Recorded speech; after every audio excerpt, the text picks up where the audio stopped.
Welcome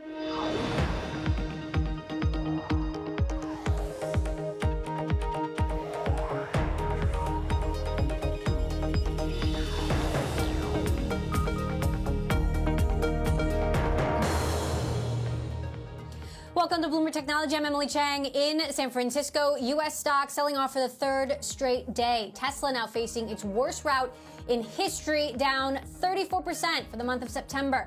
Apple plunging 7% today, wiping out almost $140 billion in market value. Big tech companies that have been on a tear seeing a reckoning of sorts. Netflix shares also in the red after a giant rally since March. I spoke with Netflix co-founder and co-CEO Reed Hastings for his thoughts on how the pandemic will impact the entertainment industry and how he sees the streaming wars playing out. We're going to have that interview later for you in the show. But first, a deep dive on what's moving after hours. One of them, Slack, earnings out after the bells, shares also plummeting. After billings fell short of analyst estimates, I want to bring in Bloomberg's Abigail Doolittle, who's been taking a closer look at the numbers. And Abigail, I just got off the phone with Stuart Butterfield, the CEO of Slack, who focused on the demand that they see accelerating in paid customers. They're still not giving guidance on billings, though, because of continued uncertainty and volatility that they see ahead. Why such a dramatic impact here Well, after one hours? thing investors never like, Emily, is uncertainty. So the fact that the CEO is actually signaling that that is ahead is not a good thing. But also, in terms of the billings miss for the quarter that they just reported, it wasn't huge, but it was by 6%. You would think that this is a stay-at-home darling, that folks would be using this messaging platform during these stay-at-home days. But it really signals the idea that some of the small and medium-sized businesses that they rely on are hurt enough that they're not using it, signaling that Slack could be a nice-to-have technology as opposed to a need-to-have. It's been a while since we've been in that sort of a time period, but if there's any kind of IT budget crunch, that could be what's happening. So this stock really getting plunged in the after hours, and then the idea that there's less certainty going forward, signals that there could be more weakness and that this nice-to-have technology is going to receive less demand until there's more certainty overall. So again, investors don't like uncertainty, and that was true too on the day. The NASDAQ 100 down for a third day on today's slide, now in an official correction within 3 days. Really pretty incredible that could happen so quickly. Interestingly, though, Emily, you and I sometimes talk about that VXN or the NASDAQ 100 VIX. It's also down, so perhaps a signal that the selling pressure could abate. You wouldn't know it, though, taking a look at the FANG index down 7%. Tesla, as you know, the worst day ever, down 21% on the news that they will not be included in the S&P 500, and that competitor Nikola got the bid or the $2 billion partnership with GM. So that stock hit hard. All right, Bloomberg's Abigail Doolittle, thank you so much for that update. We're going to continue to follow the sell-off after hours. We'll bring you more updates as we have them. Now, we are 1 week away from TikTok potentially being banned in the United States. That is, unless a deal is done with a U.S. company like Microsoft, Oracle, Walmart, all who have their hats in the ring. We are joined now by Michael Beckerman, head of U.S. public policy at TikTok. So, Michael, obviously TikTok is in the eye of the storm and has also taken the world by storm. How is this geopolitical tug of war impacting current growth? As you see it, how do you think it will impact future growth? Thanks for having me, Emily. You're right. This company is taking the world by storm. It's something that is beloved by over 100 million Americans that use the app all the time. We're continuing to grow. Our user engagement numbers are incredible. The creators keep coming back. We just created $1 billion, that's billion with a B, creator fund here in the United States to support our creators. And the content on the platform is great. It's fun. It's joyful. And we're doing great. And people are loving it still. So I know you can't tell us the exact timeline of where you are in a deal, but we are a week away from the president's deadline. What can you tell us about the status? What can you tell us about what TikTok is looking for in a suitor and whether Microsoft or Walmart or Oracle embody that? I can tell you that we're optimistic and our focus is on our community and our creators and our employees. We have over 1,500 employees here in the United States. We've been growing really rapidly. With employees in a lot of states that typically don't have tech jobs, like Michigan and Florida and Texas and Tennessee and others. And we plan on hiring another 10,000 employees over the next few years. So our focuses are still on the growth, and our focus still is on the community and we remain optimistic to be around for years to come. Which parts of the U.S. business are up for sale? Is it just the users? Is it also the algorithms, which are considered to be really the crown jewel?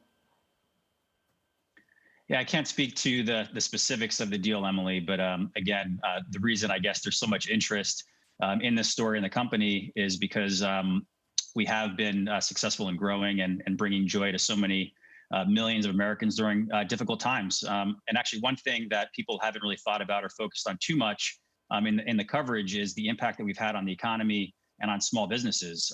Hashtags like small business check have hit billions and billions of views here in the US, with many small businesses coming to the platform to reach more customers and growing. And we're seeing a lot of different stories from businesses that are now using the platform to grow during difficult and uncertain economic times.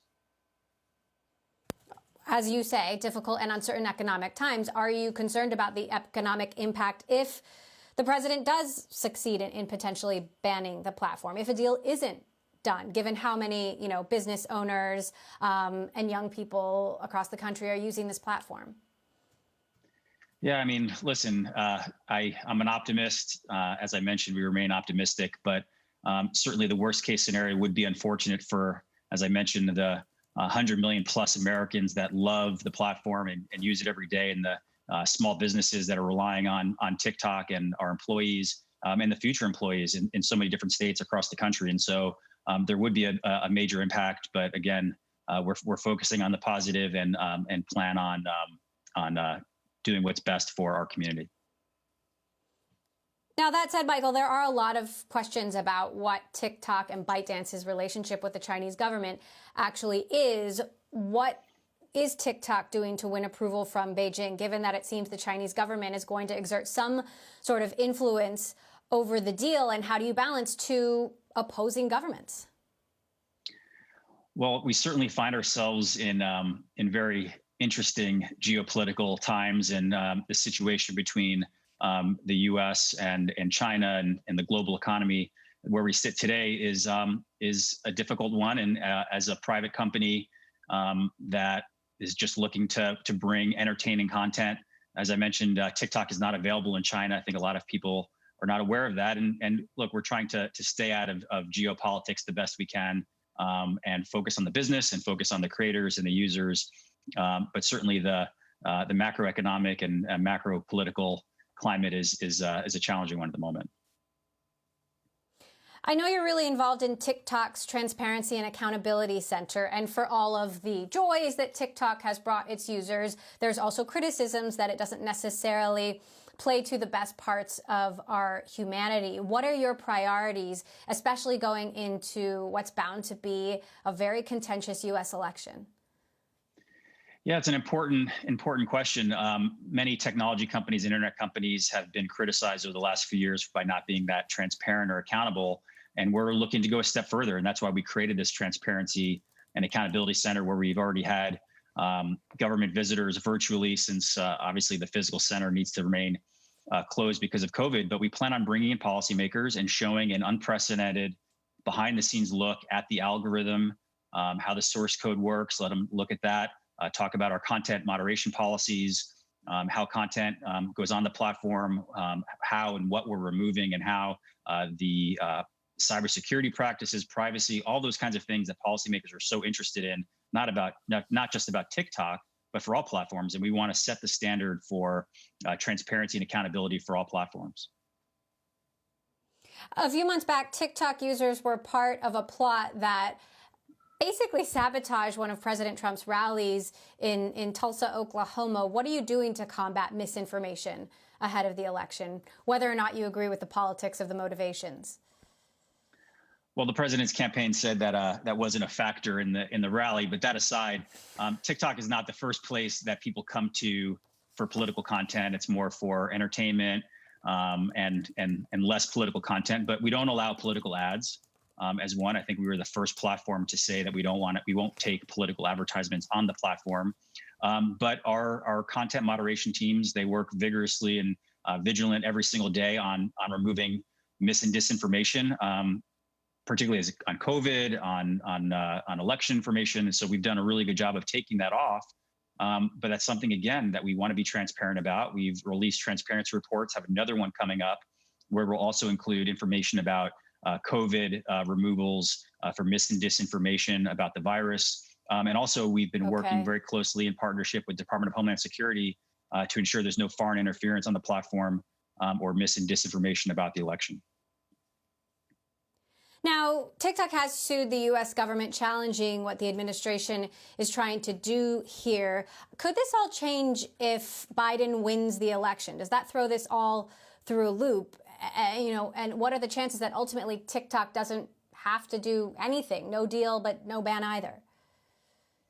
Yeah, I can't speak to our legal strategy, but we are working in good faith and constructively with the government on this, and it's not something that we're viewing in a political way. All right. TikTok's head of U.S. public policy, Michael Beckerman. Thank you, Michael, for taking time out of the noise of this deal to join us. Appreciate you stopping by.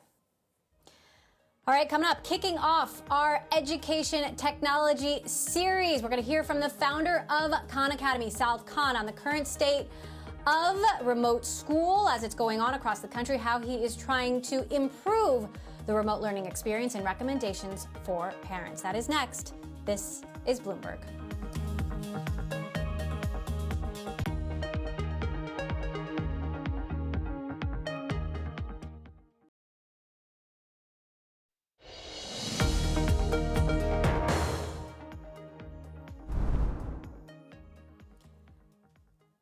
We've got some breaking news to tell you about now. Northrop Grumman has gotten a long-anticipated Air Force contract valued at more than $13 billion to proceed into full development of the next intercontinental ballistic missile for the United States. Obviously, a huge win for the defense contractor. They became the sole bidder after Boeing dropped out. Again, Northrop Grumman winning a $13.3 billion contract from the Air Force to develop intercontinental ballistic missiles. We'll continue to bring you headlines on that as we had them. Now I want to turn to our special series on education technology, the virtual classroom, where we're looking at the current state of education and the technology that's supporting teachers and parents through the pandemic.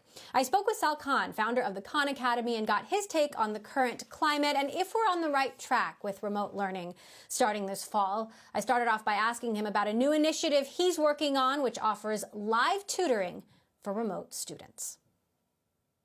This has been a dream of mine for a very long time. Obviously, Khan Academy can help students learn at their own time and pace, get as much practice and feedback as they need, tools for teachers to be able to keep track of what students are working on.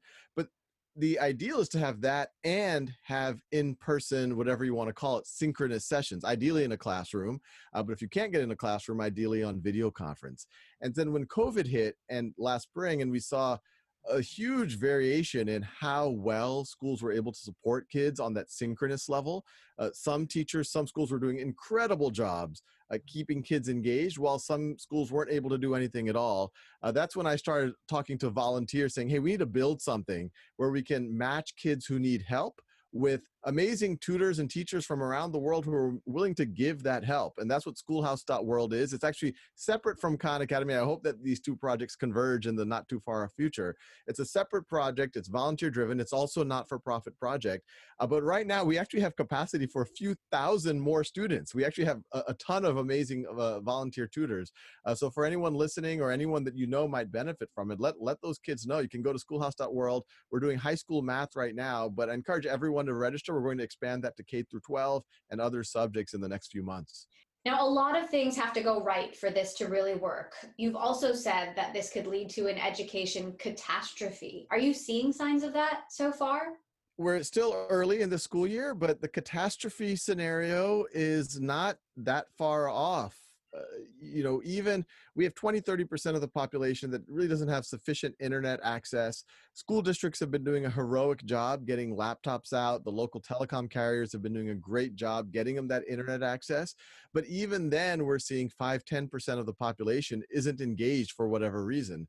They might be young kids. Maybe their parents are essential workers. They don't have enough devices at home, not sufficient bandwidth. We don't know.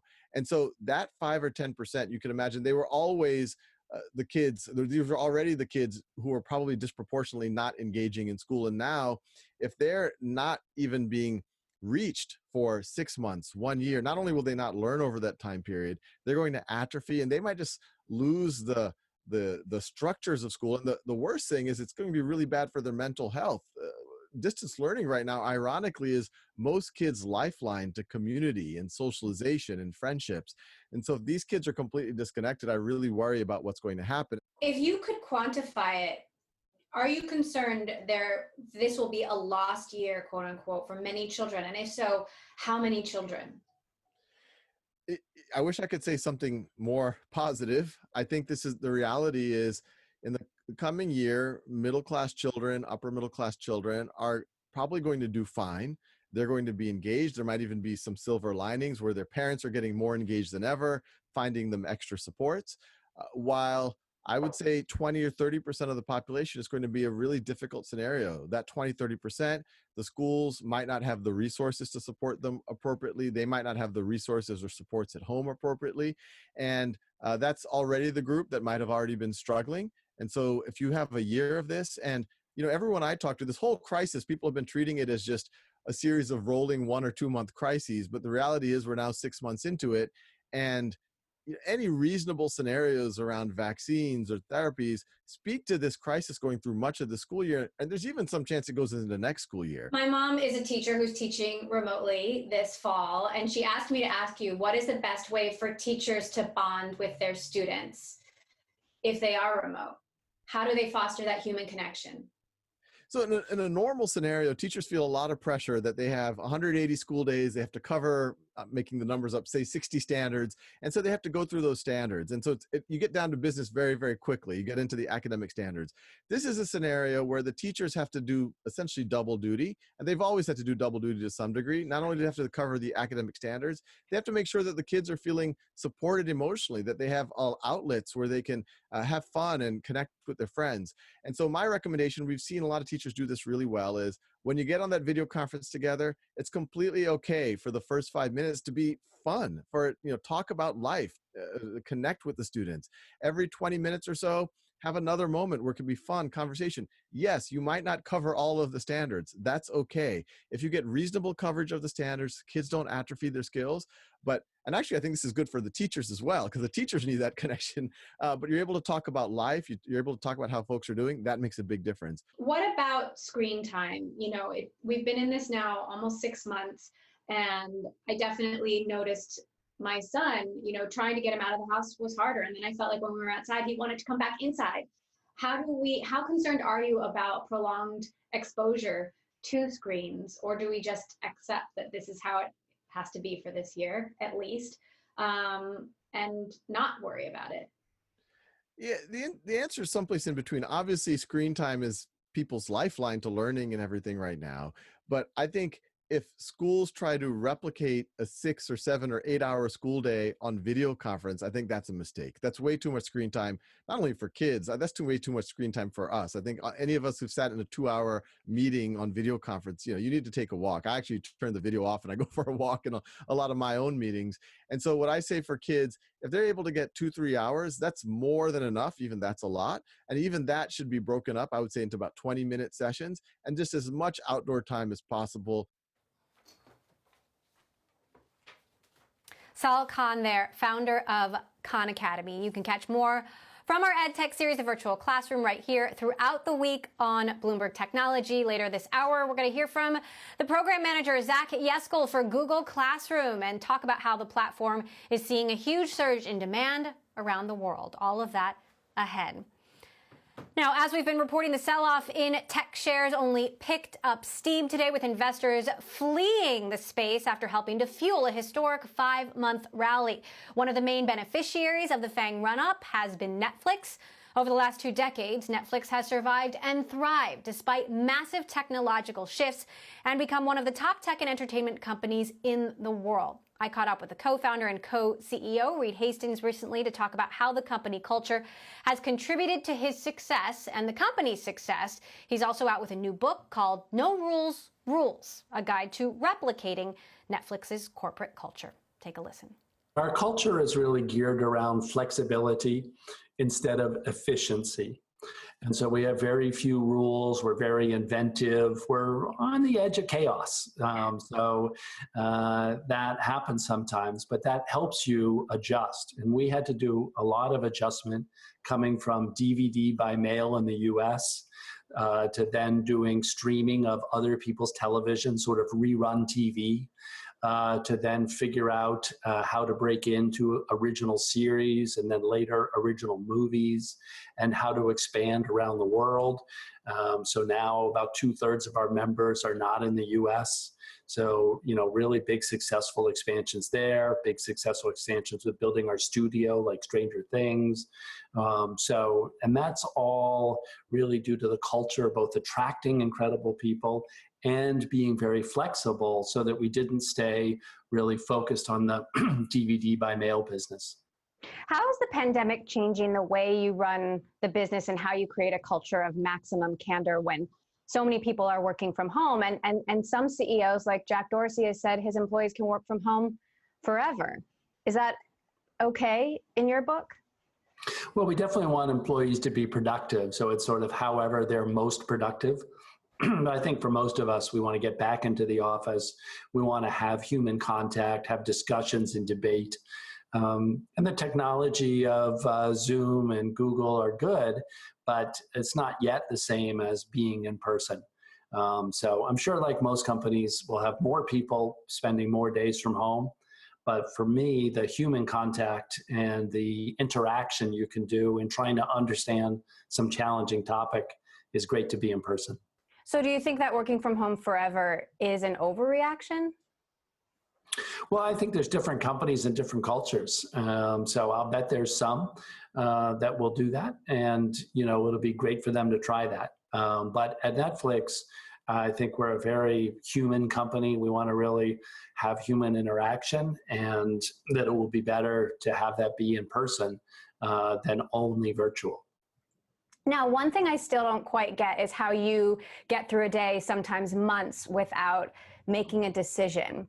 When's the last time you did make a big decision, and where do you still feel the need to step in? Well, about a month ago, I made a big decision to promote Ted Sarandos to co-CEO at Netflix with me, which was a great decision. We've been working together for more than 20 years, and we have been acting as co-CEOs anyway. And we wanted to give him the recognition and the platform of really his existing role. And that's been great. So that's a big decision. But I try not to make decisions about particular titles or particular product features or particular countries or marketing campaigns. And I see myself as really the coach who's trying to stimulate, good thinking amongst all of the great players. So when it comes to TED, co-CEO arrangements are highly unusual and they often don't work. I've covered many in tech that are not intact anymore. Why do you think this will work? It's really dependent on the two people. It is an unusual situation. But if you think of every family, they're generally two CEOs running the family, and you just have to be really close. And Ted and I, again, have been together for more than 20 years. And with the two of us, I'm totally confident it'll work great. The pandemic, in many ways, has played right into Netflix's hands. You were in a perfect position for this moment. That said, production has come to a halt. Projects are backing up. I'm not complaining, but it's getting a little harder to find something new to watch every night. How do you think the entertainment industry looks different when it emerges from this? Well, it's definitely a challenge from the lack of production, particularly in the US. In Europe, we're able to go back to production, and in much of Asia. But in the US, it's still quite slow and challenging. And that's going to have an effect more next year than this year, not only for us, but for our competitors also. But everyone's figuring out how to make it work, just like if there's a writer's strike or other things that have happened over the last 50 years.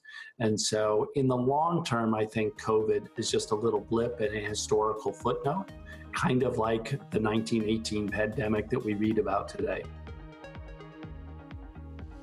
More of my conversation with Netflix co-CEO Reed Hastings coming up next. This is Bloomberg.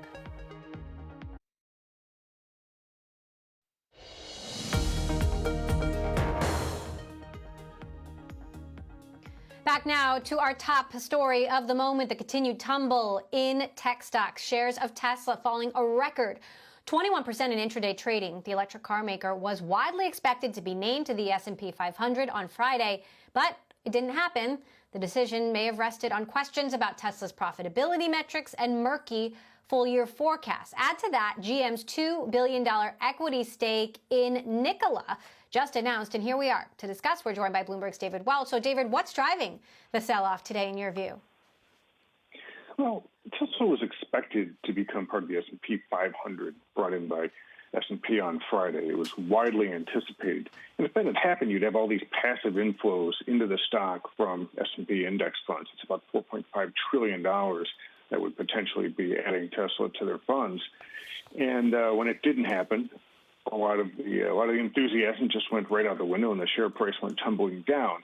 And then there were some other factors that kind of piled onto that. One is you had General Motors and Nikola, an electric vehicle startup, joining forces, GM taking a stake in the company and helping it essentially get its hydrogen fuel cell powered freight trucks and its electric powered pickup truck to market sooner.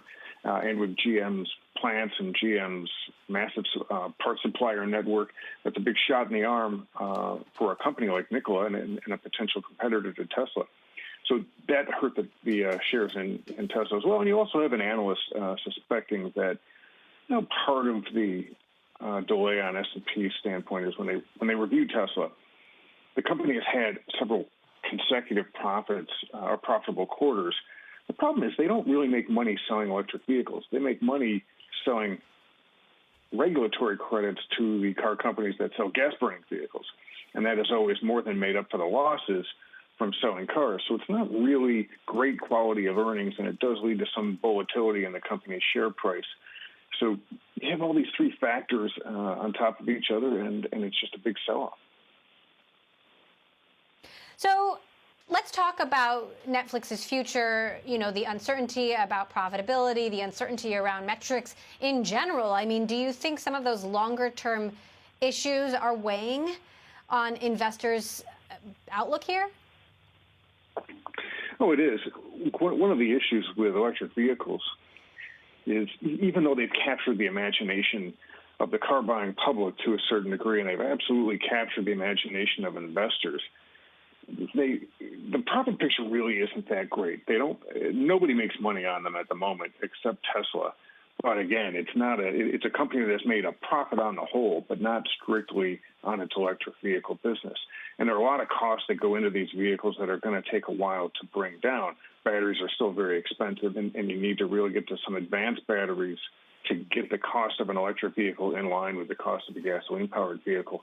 Investors look at that. They know Tesla has growth and has a great brand. They have tremendous potential to sell vehicles in Europe and in China and continue to grow in the U.S., but ultimately they have to make a profit. And another issue here is as they work toward making profit on electric vehicles, the other car companies are doing the same thing, which means they won't have to buy regulatory credits from Tesla going forward.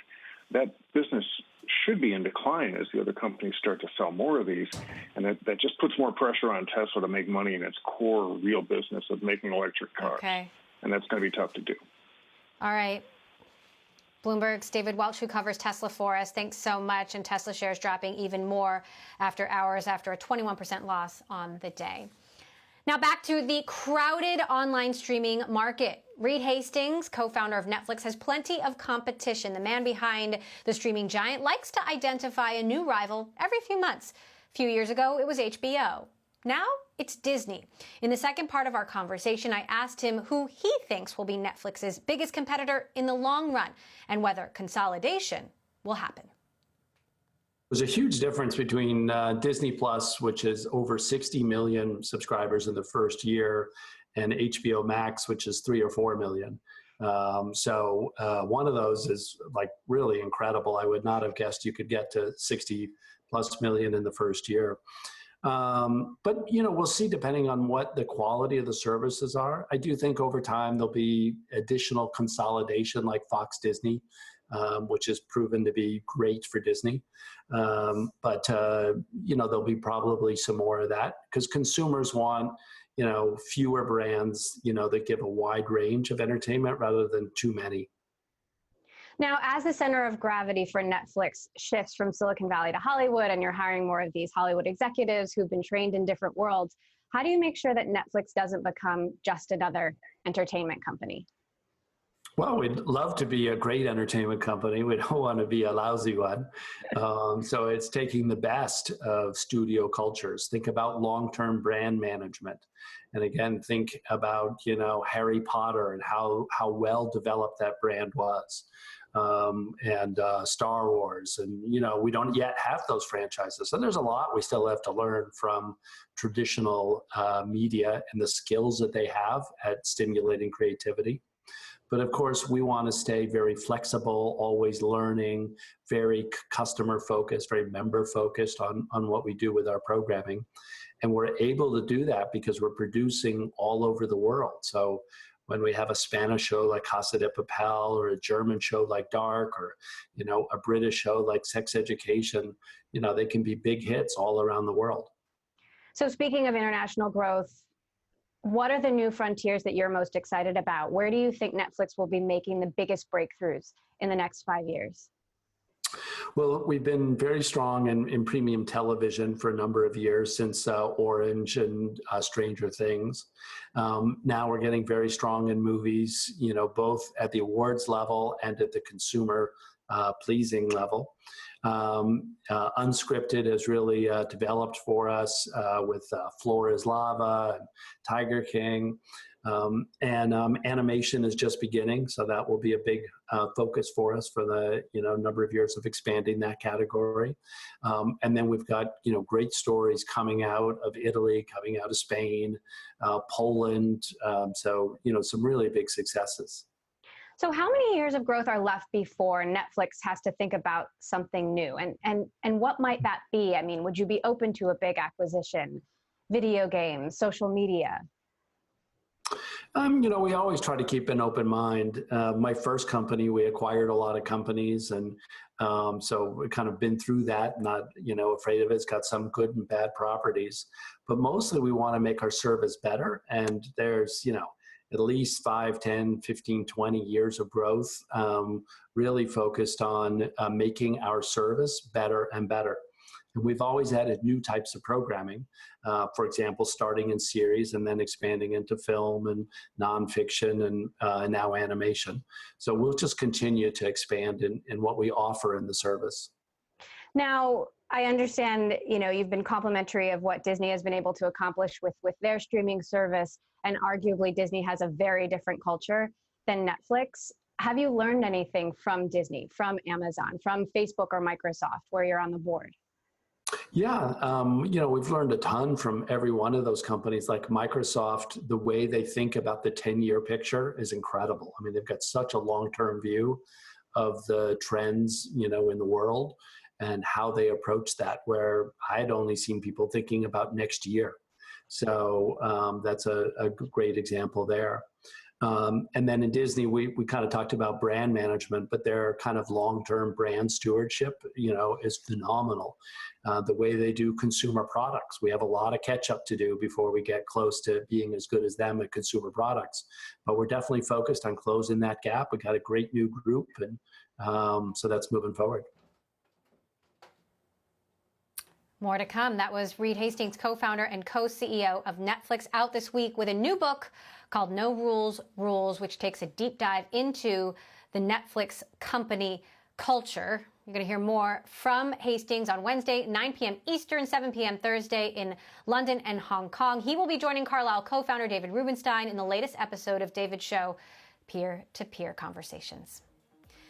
And as Reed Hastings just praised Microsoft's knack for predicting trends there, the company today revealed its smallest Xbox ever. The Series S, the $299 console, is the budget edition of Microsoft's next-gen console set for launch in the fall. Full specs for the new machine not available yet, but expected to trim back on the much larger flagship Xbox Series X console. Coming up, Our virtual classroom series continues with Zach Yeskel, who heads up Google Classroom. We're going to look at the surge in demand for remote learning and how Google is responding. That is next. This is Bloomberg.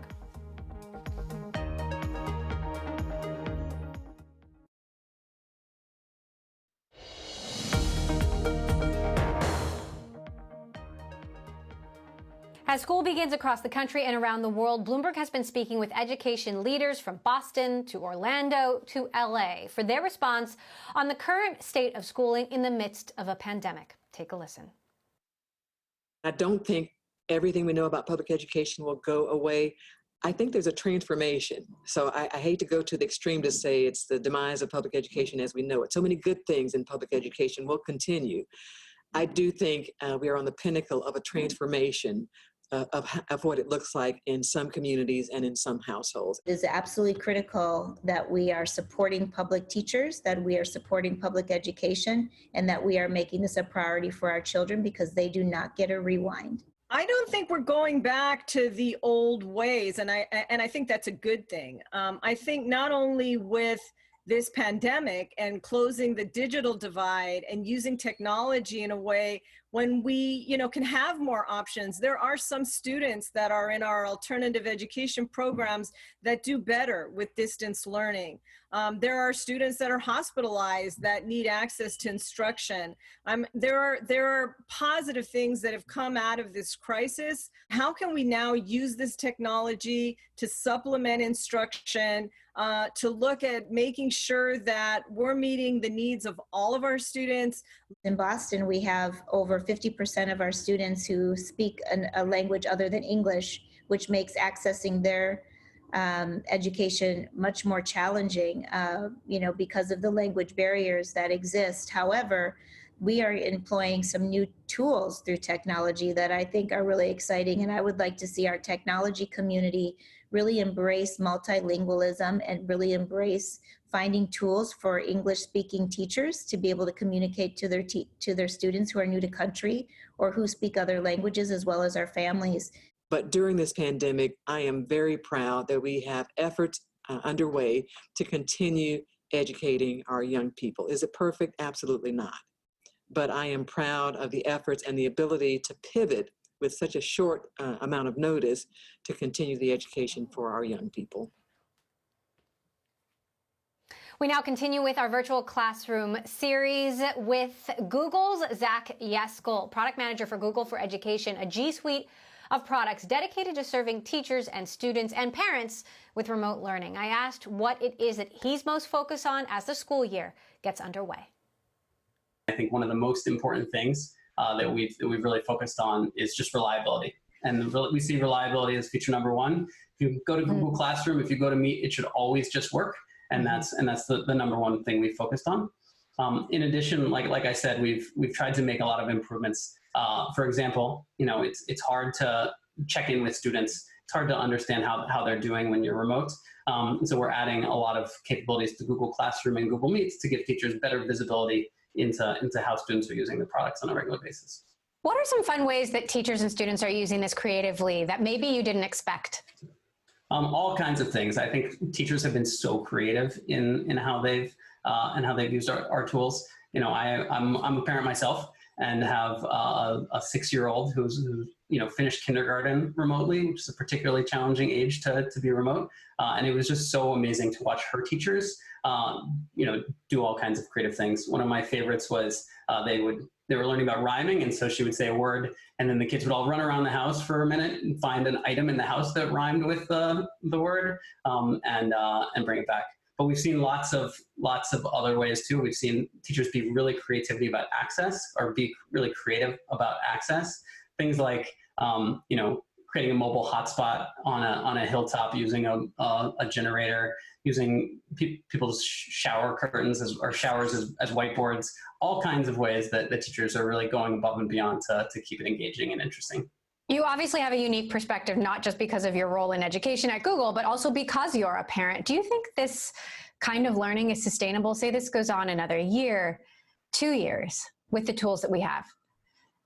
So I think that teachers are enormously resilient, students have been enormously resilient, and that's one of the things that I've really enjoyed hearing is students saying how much they miss school and how much that they really care about that in-person experience.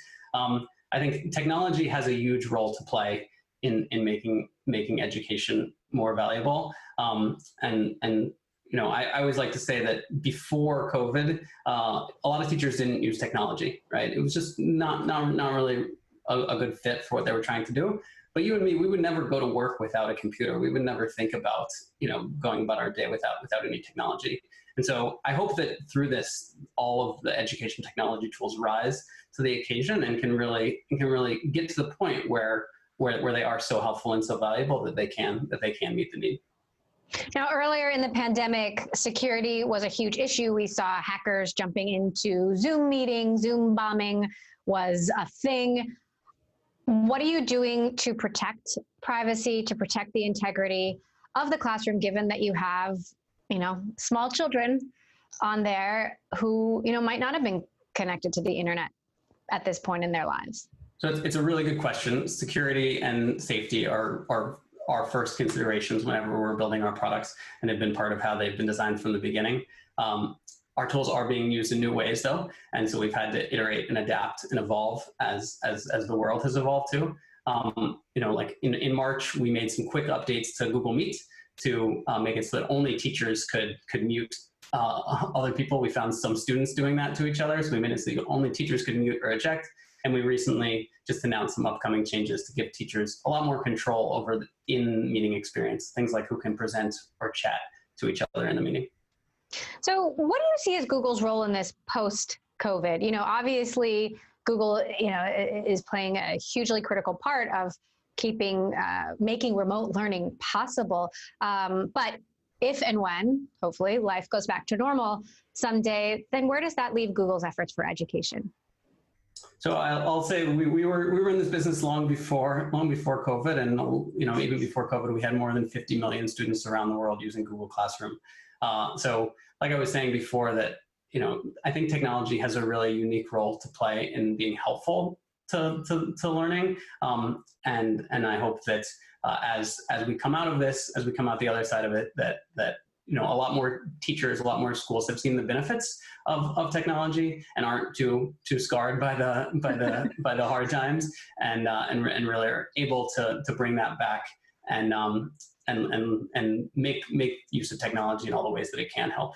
So does that mean you think that this will change education as we know it? I think that a lot of how the world works, including education, is changed from this point forward. I think how technology is helpful in learning is one of the things that we don't know what exactly will happen, but I do think that there's a lot of promise and a lot of potential, especially as the technology world is rising to be helpful in this moment. How do you think Google and Google Classroom could be different by the end of this year as a result of all of the feedback you're getting in almost a compressed period of time? It's possible that your products could see sort of major leaps that they might not have seen if you hadn't had all of this demand in this moment.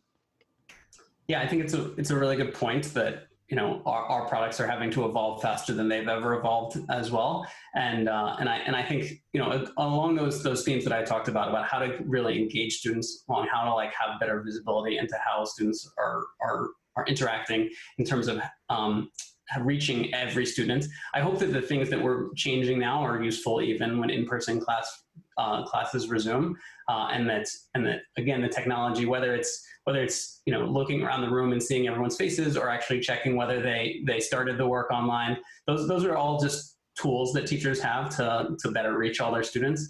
And so our goal is to just give teachers as many tools as possible, give schools as many tools as possible, so that they can do their jobs. They're the experts after all, and we really want to make sure that we're just empowering them. Zach Yeskel there, who heads up Google for Education. And more throughout the week, we're going to be hearing from the CEO of Masterclass, a sort of alternative education platform. The CEO, David Rogier, will be joining us. His tips on how to succeed while learning at home. You can watch our virtual classroom series every day this week right here on Bloomberg Technology, 5 p.m. Eastern. More now on the shakeup in tech stocks. Shares of Tesla falling the most ever to date. Decline started pre-market as General Motors announced a $2 billion equity stake in EV rival Nikola, partnering up to manufacture a new electric pickup model. The no-cash deal broadens General Motors' bet on alternative energy cars while providing Nikola a much-needed dose of credibility. Nikola founder Trevor Milton spoke with our Caroline Hyde and Romaine Bostick earlier today. Take a listen. It's actually a great, really good deal for both parties. Probably the most important thing about this is that, one, we're able to get an OEM with some of the best supply chain in the world that can instantly build our Nikola Badger with a factory that already exists. The hard part for that is it takes billions to build a factory, and it takes decades to learn the supply chains the right way. The second thing that they bring to us really is the ability to leverage their batteries and their other parts bin. So that would be like their parts supply. The batteries alone are going to save Nikola over $4 billion over the life of this agreement with us. So in even just from the batteries alone, we've already doubled our what we exchanged in-kind services. We gave up about $2 billion worth of stock. We gained over $1 billion in savings on the batteries alone. Their battery costs are 30% less than ours. So it's a huge advantage there, along with the access of everything else. I mean, imagine just having one of the best teams in the world to manufacture your truck for you. Yeah. Honestly, just couldn't wish for anything better. So Trevor, obviously a lot of comparisons are drawn between your company and Tesla, obviously because of the name and obviously because you're both in the electric vehicle industry. But your approach here to manufacturing is obviously a lot different than the approach Tesla took. And of course, you also have, I guess, these sort of ancillary businesses with regards to hydrogen and else. How does the partnership specifically with regard to GM, is that going to allow you, I guess, to sidestep maybe some of the challenges and pitfalls that Tesla went through in trying to sort of ramp up its own production of its various vehicles? Yeah, right or wrong, we just took a totally different approach than Tesla did. I mean, Tesla had access to an immense amount of capital. They've spent tens of billions of dollars. So they could kind of do things on their own. We knew going into this when we started that there was no way to raise that kind of capital immediately. It was really important for us to be able to build these relationships. So people like Iveco in Europe for our big semi trucks, we really focus on the big semi trucks. That's where our company came from. And we've got over 10 billion in pre-orders for those trucks that are waiting to be built. Margins are huge. They're really good. But the problem was we knew we couldn't do it alone. So we partnered with Iveco to do it. And then here for the Badger, we did the same thing with GM. And what this allows us to do is save billions on the factory. It allows us to get to market fast, enter a supply chain that already exists. And for the Badger, it allows us to be competitive against the biggest, everybody in the world. We're going to have a truck out in a year and a half in production. That's incredible. So with regards to actual sales or potential sales down the road once this is out there, what types of volumes are you hoping to sort of reach in the short term, say within the first year or so of production? Yeah, I think we have to be careful not to run too fast, right? We've seen this and I use Tesla kind of as a good understanding because they've been through a lot of problems and they've learned from them. When the Model Y came out, there was a tremendous amount of problems with paint and having issues coming off the factory line. We can go build as many trucks as we want. The problem is, can you service them? Can you warranty them? Can you make your customers happy? Mm-hmm. We're not looking to build 500,000 trucks a year. We just don't want to do that. We want to focus on a small quantity that is very profitable and make it an item that just everyone wants, and there might not be enough supply of it, right? We're not trying to build 500,000 a year. How about sales and servicing? Is that going to be owned by Nikola, or is that something driven by GM? Yeah, directly through Nikola. That's one of the things we learned. When we sat down with GM, we said, look, the world's changing, and we don't think the existing way of doing things is the right way. It's probably a blend. So Tesla does everything themselves. We don't do everything. We just do some of it. And so we think that direct to consumer for the sales definitely is important for us. And we have that right. We're the ones in charge of that. Also, we're probably going to partner with someone on warranty. That may be GM, it may be someone else, but we're going to partner with someone on warranty because we want a nationwide infrastructure immediately. What about states, though, like Texas, where you can't do direct to consumer in that way, but that's a big truck market?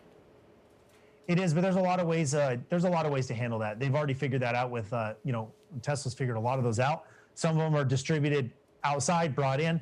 There's a lot of ways. We believe that Texas and these other states are going to ultimately allow you to, if you're doing service with them, we believe they're going to allow you to work with them. So it's just a little bit of legislation, and in the next year and a half, we'll have those pretty much all figured out.